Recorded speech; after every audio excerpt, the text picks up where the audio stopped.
Namo Bhagavate Vasudevaya. Om Namo Bhagavate Vasudevaya. So, we'll speak a few words on the verse and then we will try to narrate the story of Shyamananda, since today is the day of his disappearance.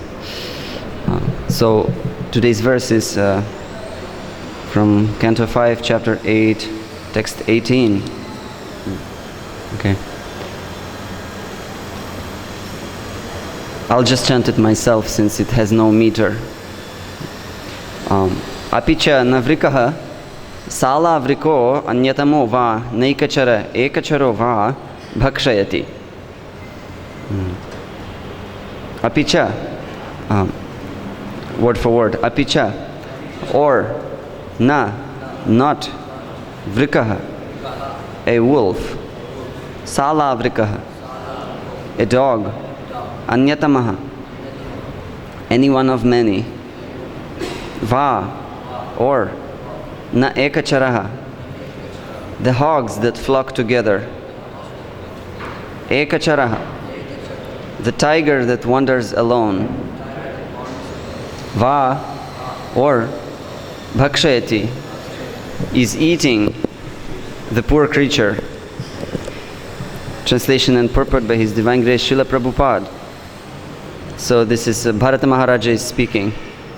I do not know, but the deer might have been eaten by a wolf or a dog, or by the boars that flock together, or the tiger who travels alone. Purport. Tigers never wander in the forest in flocks.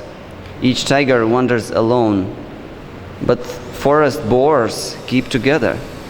Similarly, hogs, wolves, and dogs also do the same.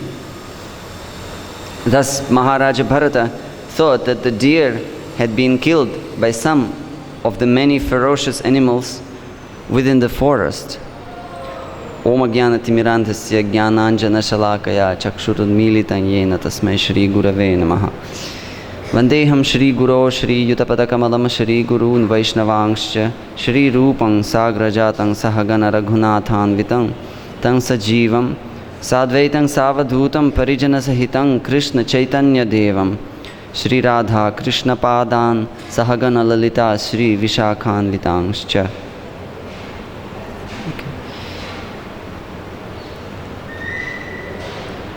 I do not know, but the deer might have been eaten by a wolf or a dog, or by the boars that flock together, or the tiger who travels alone. So quite a short verse in the purport, but just in general. In the 11th canto, Shri Kavi, I believe, instructs Maharajanimi in the science of Bhagavata Dharma, and he speaks a very essential verse, which is actually a solace for devotees. And this verse should be studied and meditated upon. So the verse goes as follows: Yan asthaya naro rajan na pramadyeta karhichit dhavan nimilyavane tre naskalen napatediha. Extremely important verse. Second chapter, 11th canto, verse number 30 something, 34 I think. So he says, one who is on the path of Bhagavata Dharma, Yan Asthaya, one who has embarked on that path, na pramadyeta karhichit, he can not be bewildered at any time. Dhavan nimilyava netre naskalen napatediha. Even he may even run with his both eyes closed, and he will not slip, and he will not fall. Very important verse and very mysterious. What does it mean, closing the eyes while running?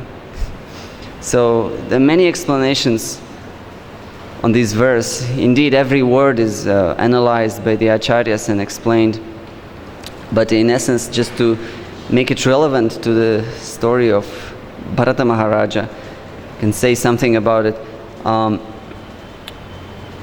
The point of this verse is how easy is Bhagavata Dharma, Sanatana Dharma, that is instructed by the Lord. In other words, we can say bhakti, the path of bhakti is so easy. A sincere practitioner is protected from any fall down on the way. That's why it is said, he may even close his eyes and he will not slip and not fall. However, we see here that Bharata Maharaja, you can say he fell down, yeah? Not permanently though, but still his progress was hampered and he couldn't avoid wasting his time in other births. So the point is that on the one hand, the path of Bhagavata Dharma is so nicely, so mercifully designed by the Lord, is that, as it said, one may even close his eyes. So that eyes, what are the eyes? We have two eyes. So it is said that Shruti and Smriti are the eyes of a human being.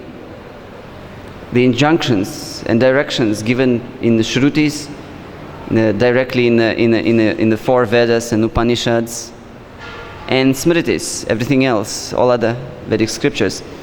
So it is said that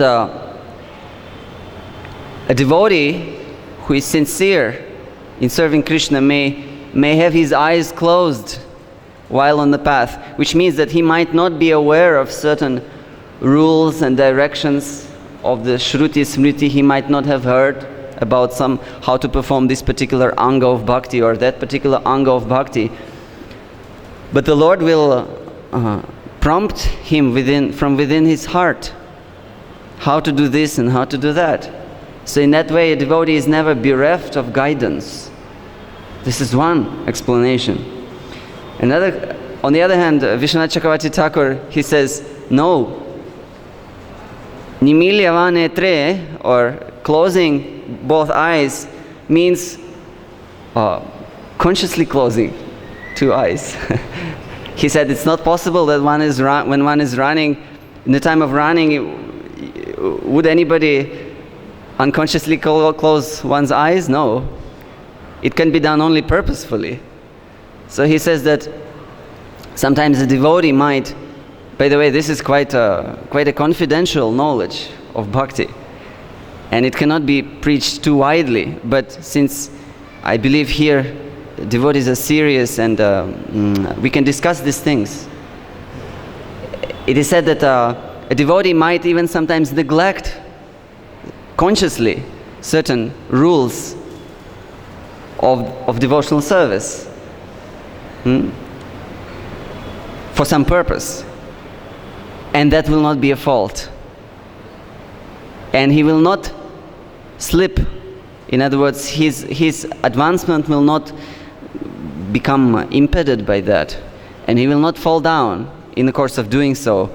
In other words, he will not fall down means he will not fail to achieve the final result, which is Prema Bhakti. So, but this, then Jiva Goswami points out, all this works for those who are Yan Asthaya Naro Rajan. The first line of that verse says, Yan Asthaya. You should be on the path. In other words, there might be different side rules and regulations on the path of bhakti that could be neglected by a devotee, and that will not be a fault, but it is still on the path. So in other words, the essentials of the path cannot be given up. Then you will not slip. Then you will not fall down. So we see here that it seems that Bharat Maharaj has forgotten the essentials, because previous verses described how he practically gave up all his spiritual practices, absorbed in mind in thoughts of that deer. So therefore, he slipped. He slipped on his path. Otherwise, everything is quite safe. Just stick to the basics and you will never fail. That's one senior devotee gave me that result. Stick to the basics and you will never fail. Because there are so many other rules and regulations, and indeed you can read about them in Bhakti Rasamrita Sindhu, but when you stick to the basics, you will never fail. And that's the thing. You will be protected from all fall downs and obstacles on the path. And napramadyeta, and you will not be bewildered. Yeah? Because when you stick to the basics of devotional service, basics are what? Shravanam Kirtanam. Yeah? Then you are in connection with Krishna.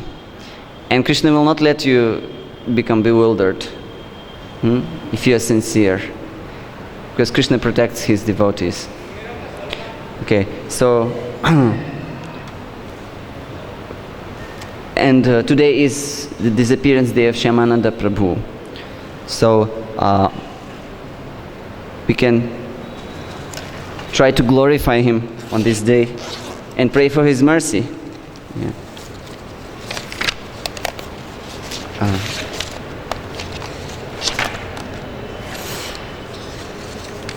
It is a very auspicious day. You can go to the temple of Radha Shyam downtown. You can take darshan of Radha Shyama Sundar deity, and also you can take darshan if you request for that. The servants there, they can open for you the cave underground, which was a bhajan kutir of H.G.Nityananda Prabhu, where he chanted. Yeah? So these are all spiritually important places, and we should take advantage, being in Vrindavan Dham, to visit such places, specifically on these days which are related. And this will be the chance of receiving more mercy. So H.G.Nityananda Prabhu was born in some place in Orissa, but from his father was Krishna Mandal and mother was named Durika, and they had many children before H.G.Nityananda was born, but unfortunately many of them died. So therefore, in their frustration, it seems so, they named their child Duki. And he was quite a brilliant boy, but as it is usual for so many illustrious acharyas, he lost his taste for materialistic life in very young age. And his father was also a Vaishnava, so his father actually blessed him and advised him that you should go and receive initiation and take shelter of a Vaishnava guru. So he could see inclination of his son, and with his blessings his son departed, and he went to the place Ambika in Nadia, where there was a temple of Gauridas Pandit, who was associate of Lord Chaitanya, and in fact he was worshipping the deities of Gaur Nitai. He installed them during the presence of Lord Chaitanya and Lord Nityananda, and in fact Gaur Nitai had personally come there and witnessed their own deities. and Gauridas Pandit had a disciple, Hridaya Chaitanya, who was also later named as Hridayananda. And he met Hridayananda, this Duki. He met Hridayananda, and he surrendered to Hridayananda as his disciple. So Hridayananda Goswami named him Duki Krishnadas. So he, as at the time of initiation, he gave a Dasa name, Duki Krishnadas. So he was now Krishnadas, and then with the permission, with the blessings of Hridaya Chaitanya, he departed to Vrajadham. And he instructed him to go and study under Jiva Goswami. So young Krishnadas traveled to Vrindavana, and in Vrindavana he actually met, on the way to Vrindavana he visited Navadvip Dhama, where he met some of the remaining associates of Lord Chaitanya, like Ishan Nagar and others. And on the way he met Chandrasekhara and Tapan Mishra in Varanasi. When he arrived in Vrindavana, he actually he traveled to some of the places of Brajamandala, and he met Krishnadas Kaviraj Goswami. He met also Raghunath Das Goswami. So he was blessed by all these Vaishnavas, and finally he reached Srila Jiva Goswami, and Srila Jiva Goswami was very happy to receive this young Vaishnava, and he was very happy hearing that Hridayananda Goswami has sent him from Gaudadesh. So Jiva Goswami he took Krishnadas under his shelter, and at that time Srinivas Acharya and Narottam Das Thakur, they were already under the shelter of Jiva Goswami studying there. So Shyamananda, at that time Krishnadas, he joined their company, and three of them, they developed very strong bonds of friendship and love, which lasted till the last days in this world. Three of them were inseparable in their heart, even though sometimes due to their duties, especially when they left Vraja, they had to be separated. But they were meeting time to time again and again in Keturi and other places, and they practically, their friendship and love knew no bounds. It is said that the three of them,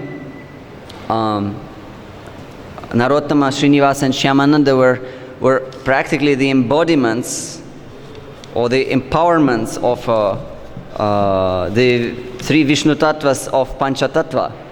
It is said that, it is described that Srinivas was the embodiment of Lord Chaitanya, Narottam Das was the embodiment of Lord Nityananda, and Shyamananda was the embodiment of Srila Advaita Acharya. So he was specifically attracted by Advaita Acharya as well. And in that way, he joined Jiva Goswami in Vrajadham. And Jiva Goswami has given him the service of sweeping Seva Kunj, a particular part of Seva Kunj, which was called Kanaka Kunj. And this was all, of course, connected with the Nitya Lila, because in Nitya Lila, Shyamananda Prabhu is known as Kanaka Manjari. So, and he was serving Kanaka Kunja. So the Nitya Lila and the external world, they sometimes connect, and it is not coincidental. So he was in this way, it is described for years, for many years, performing this wonderful service of sweeping Seva Kunj, Kanaka Kunj.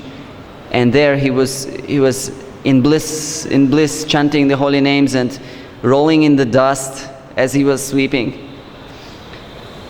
taking the full advantage of his service. And as we know that we should perform service in the mentality that we don't want to see Krishna, but we should perform service in such a way that Krishna would like to see us. So this speaks about the mentality of our service. So this mentality was exemplified by Shyamananda Prabhu, and indeed he attracted, but not just Krishna, but he attracted Srimati Radharani, and she desired to bestow her mercy on Shyamananda Prabhu. And she planned of how to give him her mercy. And it is, even before that, Shyamananda Prabhu has exhibited very advanced symptoms of a Vaishnava. He was fully absorbed in the association of Jiva Goswami, of course. He was fully absorbed in hearing Madhurya Leela of Shri Shri Radha and Krishna. Even though he was initiated in the line of Sakhas, Gauridas Pandit and Hridaya Chaitanya, they were representing the Sakha branch of Gaudiya Vaishnava tradition. In fact, Gauridas Pandit was an incarnation of Subala Sakha. His Paramaguru, Shyamananda's Paramaguru, was Subala Sakha. And but in association of Jiva Goswami, he naturally developed attraction for Sringara Ras, and his attraction was so strong that once they say that he, at hearing of the Nitya Leela of Shri Shri Radha Krishna, he fainted for 24 hours. And the devotees were, chanting, directed by Jiva Goswami, chanting Harinam, and somehow or other, by hook or by crook, they made him, they brought him to external consciousness. So Jiva Goswami noticed the transcendental cravings of Krishna Das, yeah, and he gave him, and he guided him on the path of Raganuga Bhakti from that time.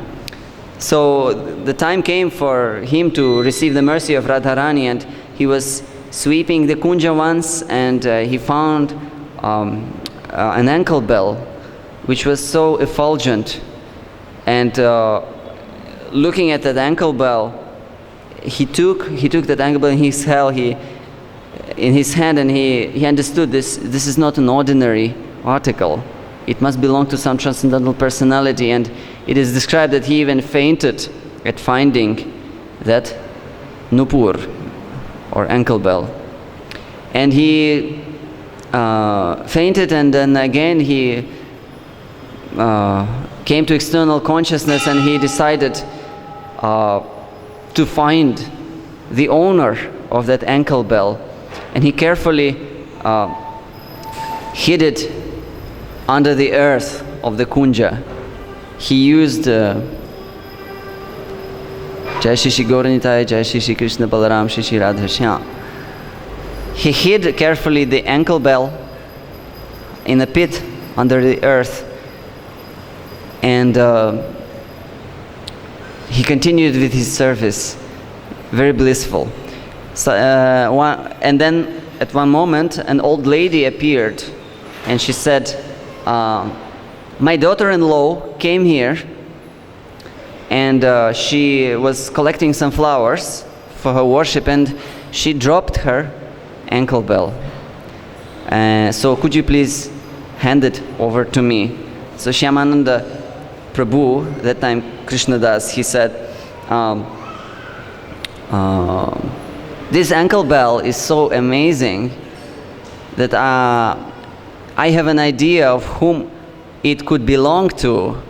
It could belong to none else but Srimati Radharani. But if you insist that it belongs to you or your daughter-in-law, then you please take me to your village, wherever you live, and I will personally go there, and I'll ask for witness for all the inhabitants of that village. And if they witness that it belongs to your daughter-in-law, I'll personally hand it over to you.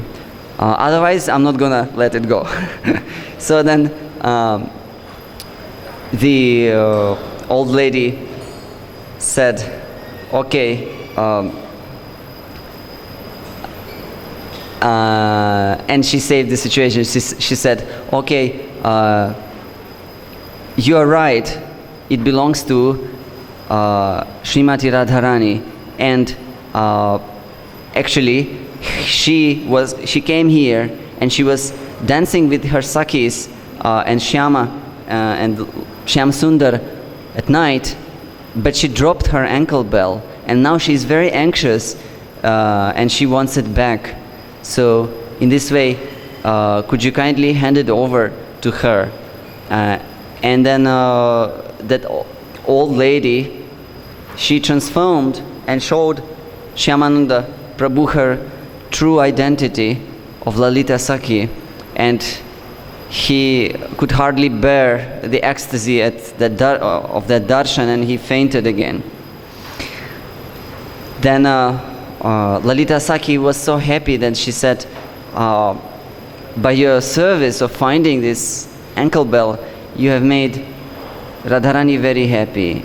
And she is known as Shyama. And you brought happiness to her, Shyama Ananda. So therefore, at that time, Lalita Saki gave Krishnadas his new name. You are from now on called Shyama Ananda. And she took that ankle bell and she put it on the forehead of Shyamananda, and that left the impression of the tilak that Shyamananda wore from then on, and his followers now you can see are wearing that tilak that extends to the nose and has a dot there. So she said that, and she instructed Shyamananda, she gave him the mantra which Lalita Devi herself chants. Radhe Shyam, Shyam, Radhe Krishna, Krishna Krishna, Radhe Radhe, Radhe Shyam, Shyam Shyam, Radhe Radhe. And she gave him instruction to continue his service in Vrajadhama, and then that eventually she blessed him that he will receive the darshan of her Swamini, of Srimati Radharani. There are different takes on that story, of course. Sometimes it's said that he directly the very first time he got the darshan of Radhika, but the version that I read yesterday narrated things in this way. And then he returned back, and he was so effulgent and blissful and having that new tilak mark, and Jiva Goswami said, "What happened to you? Where have you been for so long?" And then actually, that in the end, Lalita Saki instructed him, you should not reveal this to anybody except Jiva Goswami. Nobody should know what had happened to you. So then Shyamananda, embarrassed, he narrated the whole story to Jiva Goswami, who became so blissful, and he said, "I'm so proud of you. You are so fortunate. You have received the mercy of Lalita Saki and Srimati Radharani. I'll call you from now on Shyamananda, and you please keep on wearing this new tilak mark." And then devotees in Braj became very surprised that Shyamananda has changed. Now Jiva Goswami calls him Shyamananda, and he has a new tilak. And of course he was forbidden to reveal the story to anybody but Jiva Goswami, and naturally Jiva Goswami kept it secret. So then the Vaishnavas started gossiping around what could have happened. So did Jiva Goswami reinitiate him, or no, but Jiva Goswami will not behave like that. Something must have happened. There must be some reason, but nevertheless it's quite strange. The news reached gradually, the talks reached Gauda Desh, and Hridaya Chaitanya heard about this new behavior of his disciple. He became quite angry. He sent a letter demanding for an explanation to Jiva Goswami. So Jiva Goswami received the letter, and he said that I have not reinitiated him.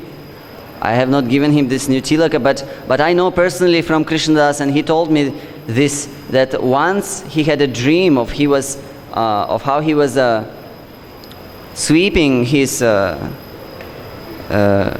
Kanaka Kunja within Seva Kunja, and his spiritual master Hridaya Chaitanya appeared to him, and he was very happy.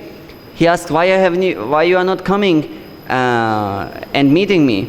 And Krishnadas told his guru that, I'm so much absorbed in this service to Seva Kunja, I have practically no time to come to Gauda Desh. And then Hridaya Chaitanya became very happy, and he placed his lotus feet on the head of Shyamananda, and he disappeared within the Kunj. And he said that from now on I'm giving you this name Shyamananda. So in a dream, the guru of Krishnadas, Hridaya Chaitanya, had named him as Shyamananda, and he put the tilak to him, and he disappeared within the Kunj. So Jiva Goswami said, this I have heard from Krishnadas himself, who's now Shyamananda, by the way. And so I know nothing about it. I haven't reinitiated him. So you may deliver this news to Hridaya Chaitanya. So the Vaishnavas carried the reply of Jiva Goswami back to Bengal. And then Hridaya Chaitanya decided to go personally to Braj. And he gathered all various Mahantas from Gaudadesh. So let's have a pilgrimage at the same time. Let's settle the issue with this Krishnadas. What is happening? Is Jiva Goswami transgressing Vaishnava etiquette, or has my Krishnadas found some another guru, and in this way we'll reject him from Vaishnava society. And then they came to Braj, and very blissfully, Jiva Goswami met them all, and they called for Shyama Ananda. And Shyama Ananda has come and bowed down to his guru in tears and in devotion. And his guru, who are you bowing down to? You are my spiritual master, life after life. It's by your mercy I'm serving here in Brajadam. He said, you are not my disciple. I've never named you as Shyamanand. I never put this tilak on you. Whose disciple are you? He said, my Guru Deva, you have personally initiated me in my dream. You have personally given me this name and this tilak. He said, all these dreams are nothing, I've never done this to you. So please present an explanation to us. Otherwise, we will ostracize you from the Vaishnava society. You should explain why do you behave in this way. So it was quite a intense moment for Shyamananda, and he became so. He humbly asked the Vaishnavas that I will return in a day with an explanation. I will try to properly present it before you. And then he closed his eyes, and he, with all his heart, he called out to Lalita Sakhi, because he couldn't think of no other shelter but Lalita Sakhi, because this was the business of Lalita Sakhi. She only named him, and she only put the tilak. So now it was her duty to take him out of the trouble. He cried out in his heart to Lalita Sakhi, and at that time it is a very nice incident, and I'll actually read it out. Very, very emotional and very beautiful narration. So Shyamananda, he called out to Lalita Sakhi, and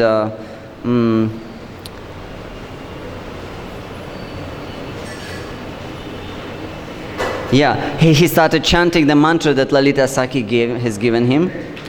And now I'll read for some 5 minutes this incident. His soul, mind, life and knowledge entered into Siddha stage, and with his spiritual body, so then he was already in his Manjari Swarup, he entered the temple of Sri Radha. Sitting on the doorstep of her room, he began to cry. So in the story, so far he hasn't received the direct darshan of Radharani. He has been graced with the darshan of Lalita Sakhi, but not Radharani. The Sakhis of Sri Radha asked why he was crying. Bowing to them, Shyamananda explained, I'm a Vrajavasi named Kanaka Manjari. I am the maidservant of Lalita. I spent the whole day and night with Thakurani. Then when I returned home and tried to enter my house, my husband tried to beat me. So I ran away in fear and came here. So he hinted at the predicament that his guru was scolding him. So he said, my husband tried to beat me. So my pati, so the guru is our pati. So I ran away in fear and came here. Go tell Lalita to save my life by giving me her darshan. Filled with anxiety, he bowed again, crying helplessly. The Sakhis went to Lalita and reported, one maidservant of yours has come here crying in great distress. Previously, she stayed in your house with you. Then when she returned home, her husband tried to beat her. Bring her here, Lalita ordered. I am preparing the betel leaves now. One of the Sakhis called her in, and Kanaka Manjari found herself in the presence of Sri Radha. Radhika was sitting on the cot eating betel leaves as Lalita prepared them. Sri Rupa Manjari massaged her legs, and Champakalata fanned her with the chamara. Overwhelmed with ecstatic love, Kanaka Manjari fell flat on the ground. Thakurani ordered the Sakhis to lift her, and Lalita took Kanaka on her lap. Holding the feet of Lalita, she began to cry. Sri Radha affectionately called Kanaka Manjari and placed her lotus feet on her head. Kanaka fell unconscious on the feet of Sri Rupa Manjari, who then pushed her under the lotus feet of Radha. "Be kind to me, Thakurani," Kanaka cried. "I am your maidservant. Give me shelter under your reddish feet." "Why are you crying so helplessly?" Radha asked. "What is your name? Whom do you serve? Where do you live? And who are your parents?" "My name is Kanaka Manjari. I have always cherished the hope of receiving the dust of your feet. I am a Vrajavasi, the maidservant of your maidservant, Sri Rupa Manjari.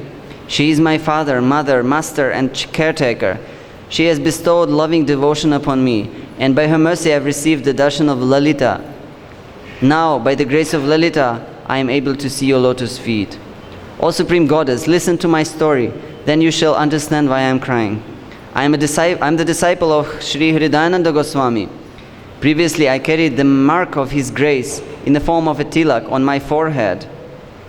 By his merciful order, I came to Vraja, where I stayed with Jiva Goswami. Sri Jiva helped me immensely by explaining me wonderful pastimes of Radha Krishna in Vraja. Tasting only a drop of your nectarian pastimes, my mind fell deep in the ocean of love.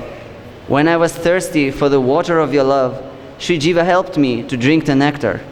He advised me my ultimate goal should be to attain the grace of your feet. For that reason, he put me under the care of the gracious feet of Sri Rupa Manjari. Relishing the sweetness of your lotus feet, I served the Kunj daily. Although I am the most helpless and worthless person, you bestowed your kindness upon me by intentionally dropping your ankle bell in the Kunj. You sent Lalita to retrieve the ankle bell, and she mercifully appeared before me. She was so pleased to have found the ankle bell that she blessed me by saying that the mark of your ankle bell should be on my forehead. Touching the ankle bell to my forehead, a mark was permanently painted there. She told me, "My Shyama will be extremely happy to get the ankle bell, and therefore from today you shall be known as Shyama Ananda." She asked me what boon I would take, and I requested to become the maidservant of Radha Krishna. She agreed, but forbade me to tell anyone except Sri Jiva. Otherwise, she said, I would lose my life. Still today, I am carrying the mark on my forehead, and I have not told anyone. But seeing this mark, my Guru misunderstood and thought that I had rejected him. He asked about my new name and tilak, and I said that he had appeared to me in a dream and changed my name and tilak. I explained that in the dream he had asked me why I had not come to see him. I replied that because I was fully engaged in serving the Kunj and absorbed in remembrance of Sri Radha, I had not found time to meet him. Hearing this, my Prabhu became very happy and advised me to carry on with my duties. Bestowing his mercy upon me, he told me that through serving Radha Krishna in the Kunj, I would certainly attain the darshan of Shyama Shyam. Thus he gave me the name Shyamananda. Blessing me, he put his foot on my head. After circumambulating the Kunj, he entered into it and took his seat. I told Goswami that the mark of his lotus feet had become my tilak, but he did not believe it. He became very angry, saying that I had ignored my real name and tilak and followed a dream. I know nothing about this dream, he said. If you want to be my disciple, accept my mark and tell everyone that your name is Krishnadas and nothing else. I told Goswami to personally wipe the tilak from my forehead, and he replied, I shall wash your tilak and see whether it spontaneously reappears. I will also wipe off the name Shyamananda and see whether it is spontaneously written again. Then your name will be acknowledged and you will receive my mercy. Hearing this, I accepted his order, bowing to his feet. Goswami then told me, I must prove your name and tilak to all the Mahants, otherwise I shall commit suicide. Calling together all the Mahants from Gauda and Braja, Goswami formed a society in the Kalpakunj of the Rasasthali in Vrindavan. They requested me to appear before them to prove the truth. The Mahants strongly advised me to speak truthfully, otherwise I would be cast out from the association of devotees and suffer the miseries of hell. I asked them to wait patiently, and I began meditating on your lotus feet. In my meditation, my mind and soul traveled here. Now I have attained the great fortune of seeing your lotus feet. I am ignorant, worthless, and wicked, but your grace will help me to cross over this ocean of birth and death. O Thakurani, please be merciful to me. Save me from the harassment of the Mahantas. Show me how I can satisfy your feet as well as the feet of my spiritual master.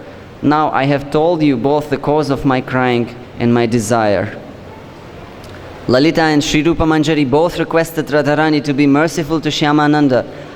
Holding the hands of Kanaka Manjari, Lalita pushed her on the feet of Radha, who mercifully placed her feet on the head of Kanaka.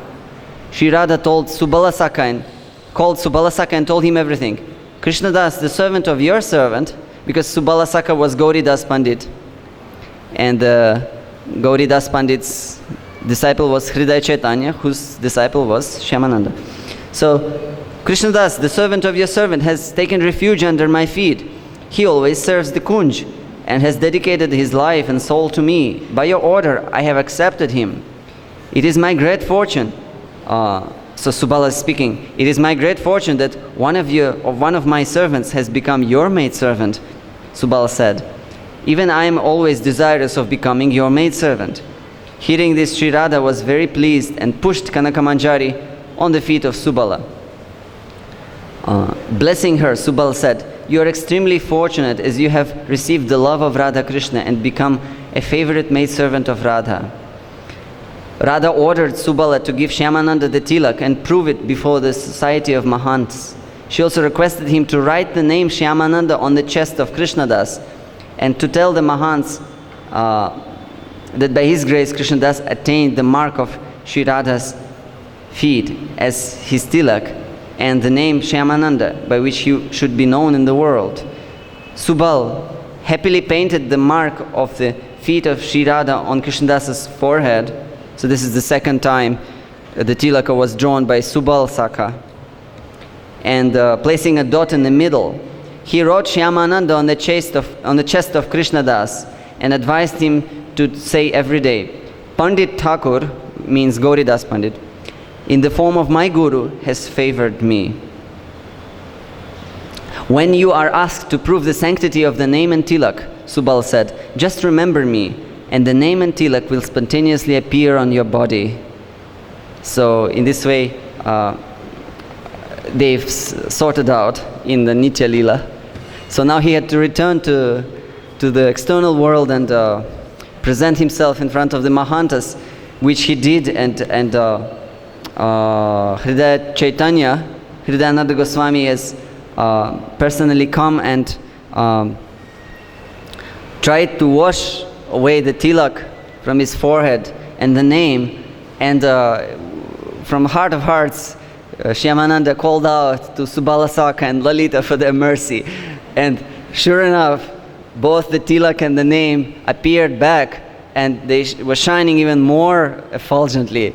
And at that time, the whole society of devotees that were there, they just exclaimed in happiness, because they could see that this was a genuine story, this was a genuine tilak and the name, and that at that time Hridaya Chaitanya became so happy for his disciple that he embraced him and accepted him.